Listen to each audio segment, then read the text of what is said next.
Hey guys, welcome to another episode of the LOLA podcast. This is a little special episode where it's just going to be me and I have a special guest that is improving the League of Legends community with a new thing that he will be talking about today. We have special guest Ben Gilbert here, who is the CEO and founder of a few things. Ben, say hello. Hello. Thank you so much for having me on. Yeah, it's a pleasure. Thank you for having the time to talk about what you guys are doing over at Taunt. Sure thing. Like I mentioned, Ben is the CEO of Taunt and has done a lot of other entrepreneurial stuff. But so, Ben, can you let us know give us a little backstory of what you've done and then what Taunt is for the people that aren't aware of what this app is? Yeah, absolutely. So, serial entrepreneur. I've been a part of a bunch of different startups, kind of starting a lot of them in a super rapid fire manner here at Pioneer Square Labs in Seattle. It's a startup studio where we come up with ideas for startups and then start them. And myself and a bunch of other people on the team have been gamers for a long time. Myself, actually, more on the console side. So I think a noob in the eyes of a lot of your listeners, but getting into League the last probably 9 to 12 months or so. Been just super excited about the potential for it to become something more fun to watch. Like, I've been a big sports fan my whole life. There's a million different ways to engage with other fans while you watch, and esports is just like so in the early beginnings of being really fun to watch sort of socially with other people and compete with each other and have fan reputation and things like that. So I'm sure we'll dive into it, but that's really the sort of stuff that we're trying to do with Taunt. That's awesome. So I got the pleasure of testing out this new app, Taunt. I got into the alpha, and if you guys were following me on Twitter or joined us, it was last night, so it was a Saturday when C9 was playing in the last day of the group stages, and a handful of us, maybe about 12 of us, got to try out this app and play together and be in Discord. It's basically an app where as you watch the game, questions pop up and you have to answer the questions. They're usually like questions like who's going to be banned, or who's going to get the next dragon, or do you think someone will get this amount of CS and then by 15 minutes. So there's a whole bunch of different questions. I believe there's a game master like actually entering those questions. Is that correct? That is correct. Yeah. So it's a really interactive way to actually experience League of Legends. Is there anything else you want to tell us about Taunt and how it works? Well, Sam, I've probably pitched Taunt 300 to 400 times now, and you just did it the best. So really? I should start outsourcing that to you. All right, that will be $5 for those 30 seconds. Yeah. So it's been really, really fun. I talked to a few guys on your team about how you guys have been producing it and giving some feedback, and it's been a pleasure to be able to do that. And it was really fun to be able to like kind of talk with people passionate about Taunt. So my big question for you is what makes Taunt so different or new in the esports scene and like spectating esports? Yeah, absolutely. So the way that we fundamentally think about watching esports right now is a very sort of single player activity where you pull up Twitch, you're watching in the Twitch stream. There's 100,000 people in there that you don't know. The chat moves incredibly fast, and there's incredible like jokes and memes and stuff hidden in there, but you're lucky to sort of catch one every few seconds as they sort of fly by. Yeah. And there's private ways to chat, and there's ways to chat on Discord, but none of them really have a structure to them. Everything is sort of this has its total advantages too, but sort of a ad hoc, continuous river of conversation where I may have told you like, dude, I'm pretty sure this is going to happen, and then it gets lost in the river, and then I never really get sort of like credit or reputation for being like that guy that's always good at calling first kill, or like in this version of the meta, like just really understanding this version of the meta and like really understanding what certain pros are going to do. So the problem that we're trying to tackle with Taunt is that there's this whole unlocked potential of a social layer of interacting with your friends and with potentially new friends to make online while you're watching games by, you know, agreeing or disagreeing with these calls, and then sort of rising to the top to see who's the most knowledgeable fan potentially in the future, like, you know, who'd make a great analyst, who knows certain teams the best, and perhaps is incredibly loyal to those teams, even despite that being the voting with their heart instead of with their head, and basically being recognized by the community for all those different sorts of things. Yeah, something like this makes it very, very difficult to go against my heart, and it failed me a lot when I was playing with this with the NA's how NA has been doing this world, but it's really hard to basically accept challenges in the favor of NA right now. But, yeah, absolutely. Got to root for the home team. Yeah, and especially, how has this whole experience been? Because you guys are in the alpha state, right? We are. So where we are, so I have this super entrepreneurial background, and we adhere to the religious dogma of testing hypotheses. And so the hypothesis we're trying to test right now is really trying to prove that the bare minimum thing is fun. So the very kernel of the idea is fans have the opportunity to agree or disagree with things, and then see where other fans weigh in on that, and see if that's a thing that you want to keep doing, that enriches the experience, that makes it more fun. So we're going to launch a full product. We're sort of targeting January, February for that next year, to launch with the beginning of the spring split. And that'll have all sorts of great stuff. We're thinking, nothing's for sure yet, but thinking like native application, rich features like friend lists, ability to share your specific challenges that you've won or lost, a full badging system, progression system, levels, all this stuff. Okay. But none of that matters if like the core mechanic isn't fun. So the core thing that we're trying to test right now is like, do people want to do this thing? And so the way that we thought about doing that was basically to get out for Worlds this year in a super aggressive development time frame. And I'll be the first to admit it's not the most beautiful product we could have shipped. I mean, I think it's cool, but it's not like we didn't polish the crap out of it. It was mostly like, let's get a mobile optimized web experience up. It's the fastest thing for us to dev. It's the fastest way for users to sort of get a sense of it. And the main goal is just get tons and tons of user feedback, which is why we've got that Discord that we're just trying to like keep our fingers on the pulse of how are people doing this, what do they want, and really trying to be super reactive to the community as they tell us, hey, we want this, that, and the other thing. Yeah. One of my favorite experiences with the app was the first time I used it. I believe all the graphics were Sneaky's face, and that was amazing. Oh, yeah. So for your listeners out there, so we opened up the alpha for group stage, and Sam, we've been talking with Sam for like probably a month or so before that, and there was an internal only test where we were like, Sam, you should come check this out. But one thing that we forgot to replace before you saw it was anytime that our build didn't have an image, where it basically was pointing to an image that we hadn't created yet, it just would like generate Sneaky's face. And so like the whole UI just has Sneaky's face as placeholder all over it. See, you should just once you release and it gets like, everyone's using this, you should have a specific skin paid like $5, and you can just have Sneaky graphics covering the whole thing, and get Sneaky to sponsor for a stream or something like that. I think it'll be great. That's right. Yeah. That's right. So I want to talk a little bit of my experience with it. So like I said, I've been talking with you guys for a little bit now, and last night as C9 was playing on the last day of group stages, we had about 12 people in our Discord, give or take a few coming in and out, because again, it's really unfortunate that the Worlds is a horrible time to watch for anyone that's in NA.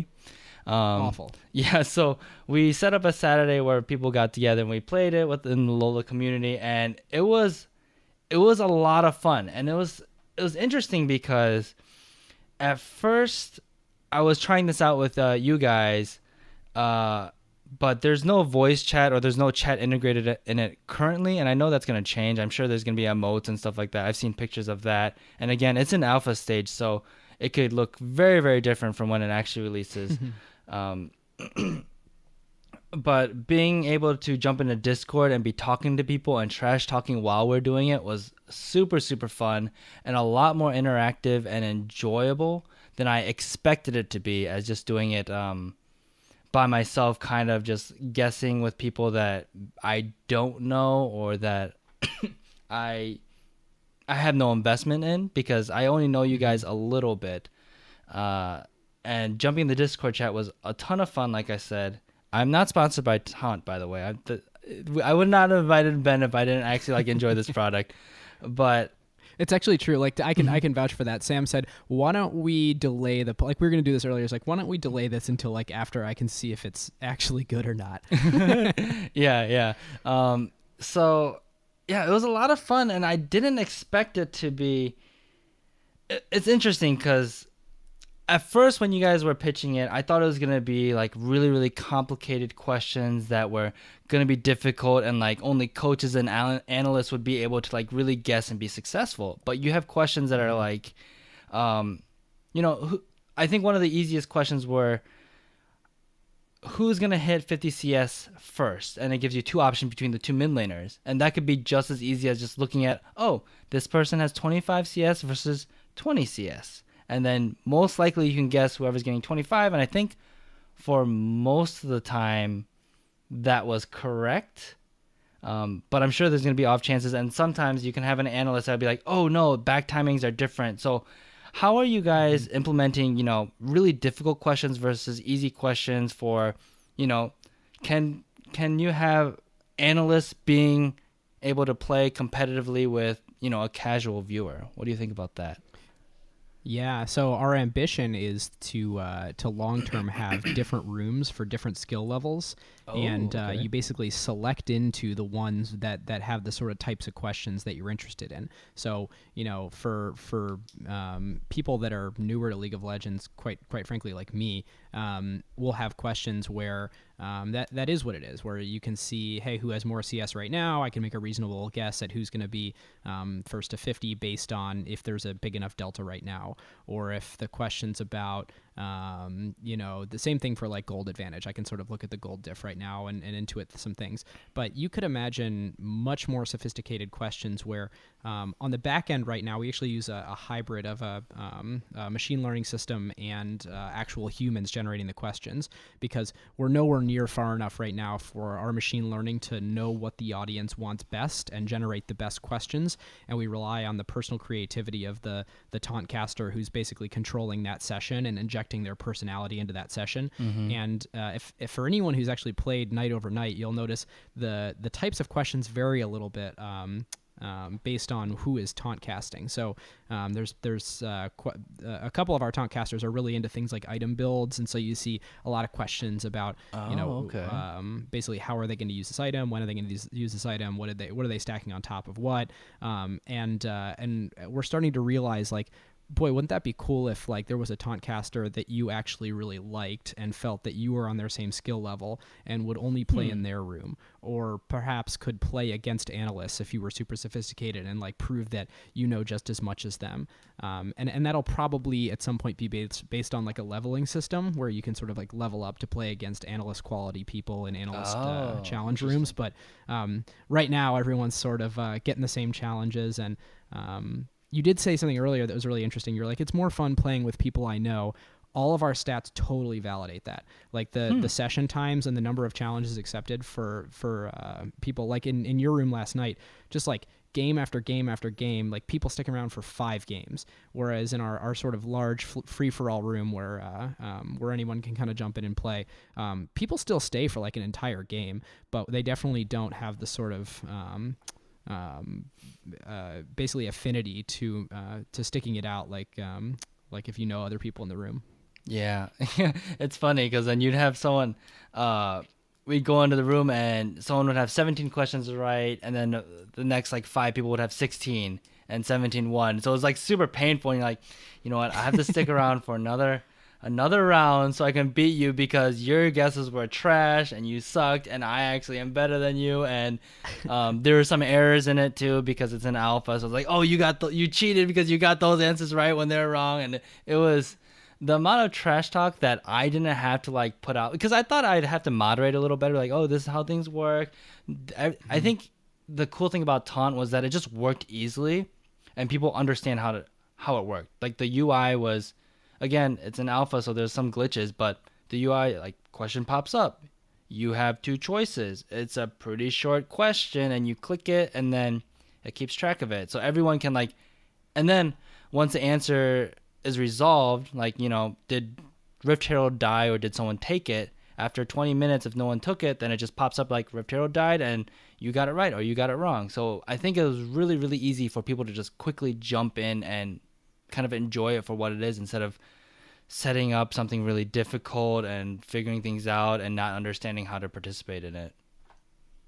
Yeah, actually, Sam, I have a question for you. So we have some questions. Most of them are sort of yes or no, or this mid laner or that mid laner, this team or that team. There's other ones that are like which lane is it going to happen in, where you have top, mid, bot, and jungle.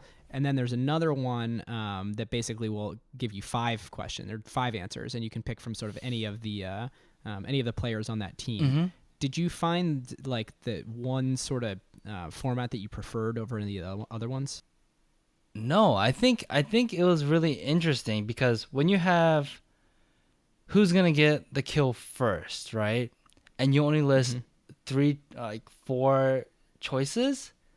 I think that's really interesting because you don't have just like who's gonna get a kill first, and then have 10 choices to pick, like all the players.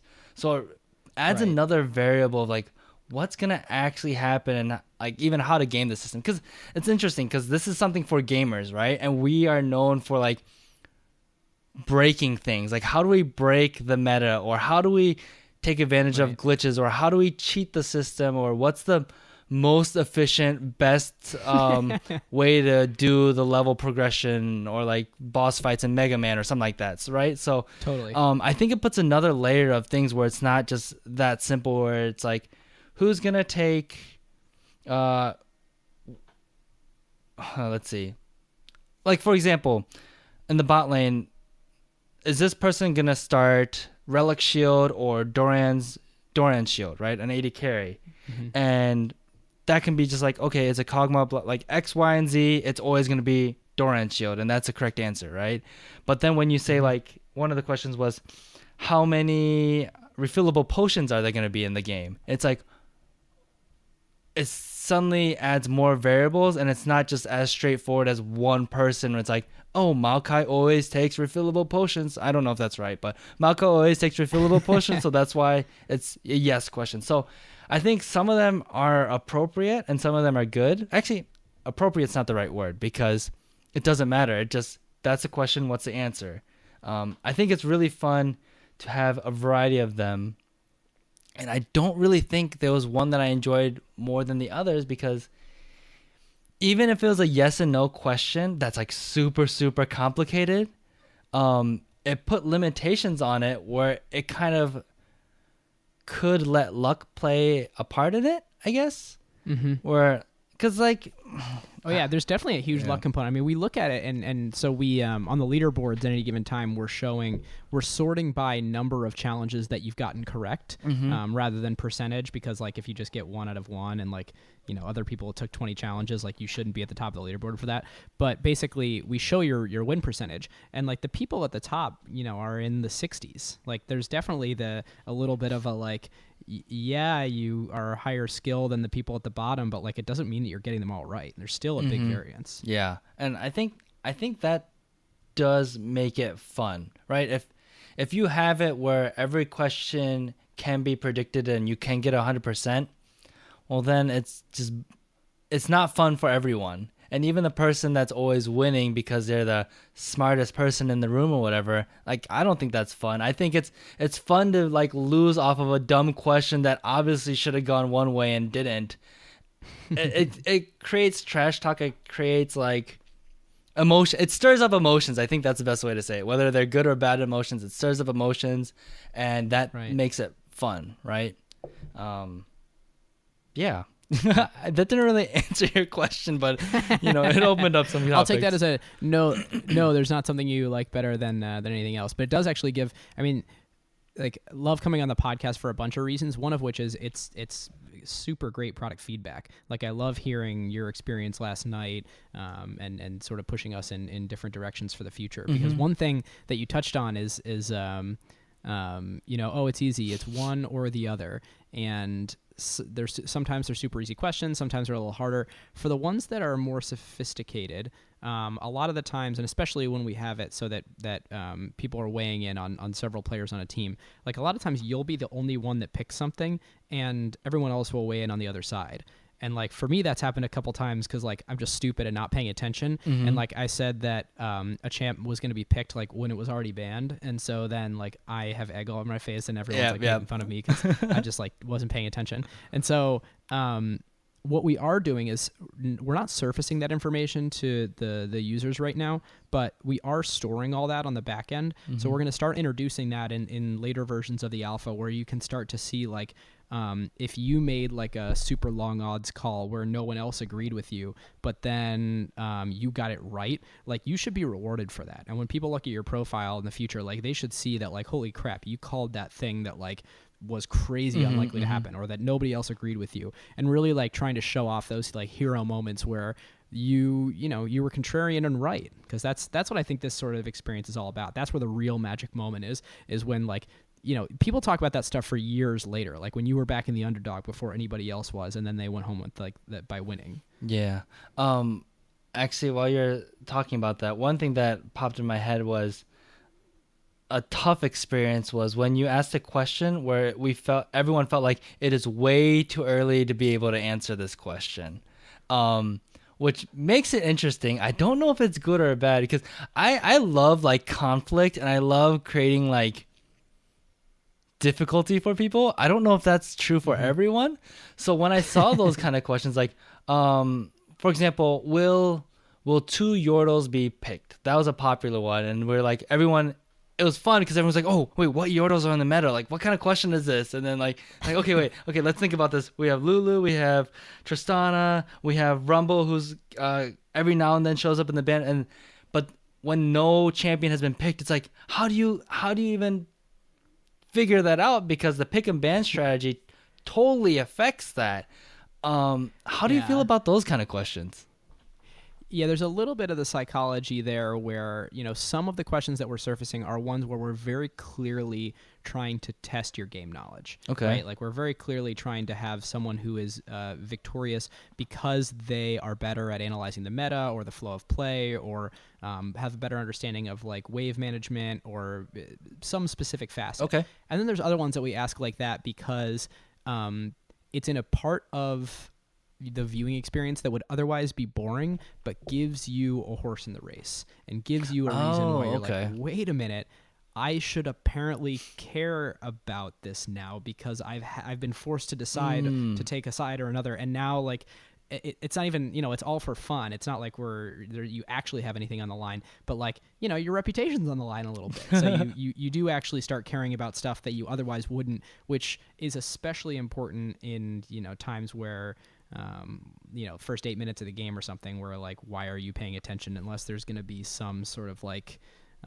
pre-minion gank or something like that would otherwise be exciting. Yeah, it's funny that you mentioned that, because right away what comes in my head was like, people were like, no, don't take Reptero, don't take it, no, or like, oh, don't do Dragon, go get the turret first, and like, even though it was like completely like, hey, we want C9 to win, like, stop saying that, but like, yeah, but I thought, EDG were gonna take Dragon first and not Cloud9. So it's really funny then that happens. And what comes to mind as well is fantasy leagues. When you think about fantasy football, which a lot of people participate in, a lot of people are putting their eggs in different teams and stuff like that, and it spreads it around and makes like not watching my home team interesting, because like I don't care about the Jets playing the Patriots because I am a Packers fan or something like that. So why would I watch that game? And when I was doing fantasy football a lot, like, it was ridiculous. Like, I was watching all the games, I was switching channels all the time, and like really invested in so much more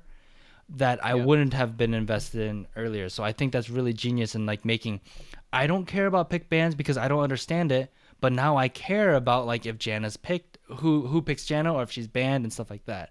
It's really genius. Yeah, I have a couple comments on that you made me think of a couple things. So one, we think there's an opportunity with Taunt, especially as we start to tier out the rooms a little bit, to really have a big fan education component. Like, let's say, there's a stat in esports right now where upwards of 40% of people who watch esports don't actually play those games anymore, and they may have used to play them, or Oh. they may never. Like, I've been watching a lot of Rocket League and a lot of PUBG, but like I haven't actually played those games, and that's becoming more and more common for people to watch games that they don't actually play, because a lot of people, now that the esports audience is getting older a little bit, people have full-time jobs, they can afford to like play as much time wise, but like they still want to watch this stuff. And so we look at ourselves as, there's an opportunity across the whole spectrum of skill to do a little bit of player education or viewer education, and really help you understand sort of what you're watching, what are the finer points of the meta to understand. Right now it's pretty limited, but in the future we're going to be rolling out a way for the Taunt casters to actually be talking to the people in the rooms and narrating a little bit to tell you, for folks that pick this, here's why you may have one interesting point about this patch is that blah, blah, blah. So we think there's a big sort of viewer education opportunity there. And the second point that I want to make is you're right to compare it to fantasy.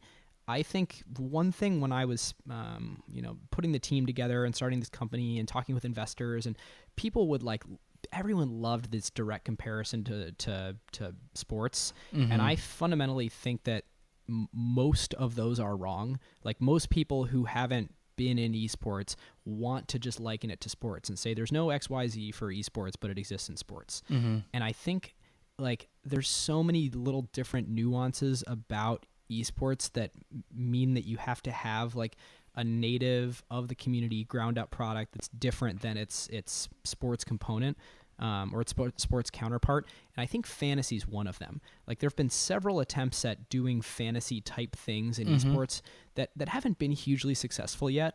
And I don't believe, so some people have said things like, well, that's because people can just go and play the game. That's a different experience, and that's a much more invested experience. And I think what it really is esports demands a little bit of a different form of fan interaction and fan social behavior and fan competition than traditional fantasy. And there's certain mechanical things about esports and about League in particular, and MOBAs in particular, that necessitate that. And so one big one is, there's a champ draft right before the game starts. So if you're in real sports land and you draft the quarterback of the Seahawks, Russell Wilson, to be on your team, he's on your team for the entire season unless you trade him. He's going to play quarterback every single game, but in esports, you don't know what champ someone's going to be playing. They may not even be playing the same lane that you thought they were going to be playing if they are filling that spot on your fantasy roster. And so there's things like that. There's things like the players' careers are much shorter, so they move around between teams much more. Everything is just so much more volatile. And I also think that the audience is different. We demand real time, real interaction. I think the archaic notion of I'm going to set my fantasy team by Thursday and then it plays out over the course of the weekend and I can't touch it at all. For gamers, that's just not going to fly. This notion that things are happening that affect me and I can't do anything about it right now. It's a horrible feeling. And so one thing that we're going pretty hard at right now, and we'll see from the alpha whether we're right or whether we're wrong. But our notion is people really want to interact live in real time while they're actually watching, and it can't even talk today. It necessitates a different form of interaction, and that interaction is live. Yeah, I'm glad you went there, because I was gonna ask why you guys aren't making a fantasy app for League of Legends, and you touched on some really good points there, because Riot has their fantasy LCS. I did a 1-season podcast on fantasy LCS, and I got kind of bored of it, and a lot of the issue was the reason why we didn't do that podcast again was because Riot wasn't fixing the fantasy LCS system. And I think the restrictions of the league, and like you said, people picking different champions affects what you'd expect, how they perform, and if they get more kills and stuff like that, which leads to more points. That all matters versus hey, I'm gonna pick up, before the Vikings traded Adrian Peterson, you'd pick up Adrian Peterson because they're going to always run the ball because their quarterback wasn't really great. So that was a strength, but you don't pick Froggen because you don't know if he's always going to play a Nivea who's just going to farm a ton and ton, or like you don't know if they're going to play an assassin or just someone that assists a lot. You don't know what's going to happen. And on top of that, uh, teams might be going to like 10-man rosters, so you don't know who's starting sometimes. So that's an actual, like a newer issue that uh, kind of is similar in fantasy football, but not exactly. Mm-hmm. You still usually know like who the quarterback's going to be 95% of the time. You don't Yeah. know maybe who the starting running back might be, but it because there was such a limited pool in fantasy LCS, which was just North America and Europe, it really, really sucked when you pick the wrong mid laner or they're splitting time and you're averaging the games out. And then also Europe and North America had like different league systems. They're playing different amounts of games. So I think it's really smart that instead of trying to actually fix the problem and like try to figure out how to make fantasy work, it's like, why are we putting those restrictions on ourselves and make something really native that our audience wants and that they can pick up easily and they'll enjoy, instead of like, Mm-hmm. yeah, instead of creating fixing a problem that's really difficult to fix. Yeah. Yeah. I mean, I think, um, quite frankly, I think across every single element of esports, porting something directly from real sports and trying to tinker with it won't work. Esports is new and different, and you can take lots of learnings, but you got to work from different fundamentals, different first principles, and build stuff from the ground up. Gotcha. Cool. Cool.